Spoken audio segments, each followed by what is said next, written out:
గోమాత నంది ఎక్కడ నుండి ఉద్భవించింది? గోమాత కళ్యాణం అంటే ఏమిటి? హిందువులకు చాలా పవిత్రమైన ఆధ్యాత్మిక విషయాల వీడియో స్కిప్ చేయకుండా పూర్తి సమాచారం ఈ వీడియోలో దాగి ఉంది. మన పురాణేతిహాసాలైన శ్రీమద్ భాగవతం, పద్మపురాణం మరియు వేదాలలో గోమాతను సకల దేవతల స్వరూపంగా వర్ణించారు. సాక్షాత్తు ఆ పరమశివుడి వాహనమైన నంది ధర్మానికి ప్రతీక.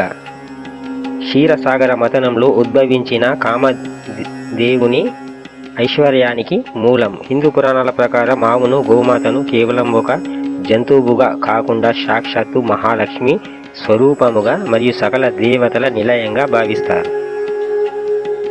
వీరు ఏ దేవతలు? గోమాత ప్రాముఖ్యత. గోమాత శరీరంలో 33 కోట్ల దేవతలు కొలువై ఉంటారని శాస్త్రాలు చెబుతున్నాయి.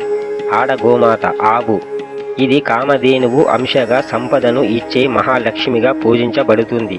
ఆవు పాలు, పెరుగు, నెయ్యి వంటివి యజ్ఞ యాగాదులకు ప్రధానం.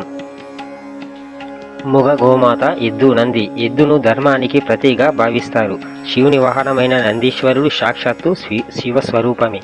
అందుకే వీరు ఎక్కడ నుండి వచ్చారు? గోమాత జననం.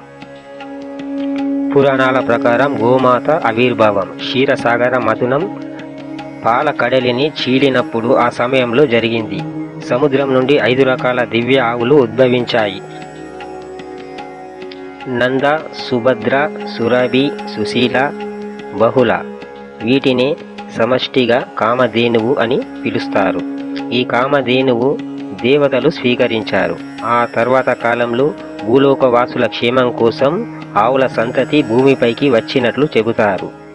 వీరికి కళ్యాణం ఏమిటి? గో కళ్యాణం అనేది ఒక విశిష్టమైన ఆధ్యాత్మిక క్రతువు.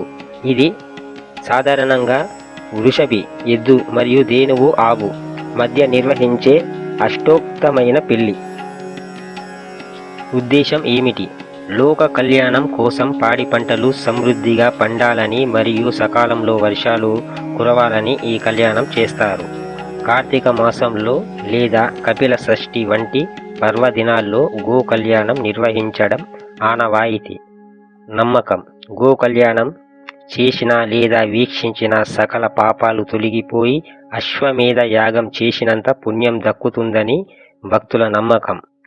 భారతీయ సంస్కృతిలో గోవును పూజించడం అంటే ప్రకృతిని మరియు దేవతలను ఒకేసారి ఆరాధించడమే.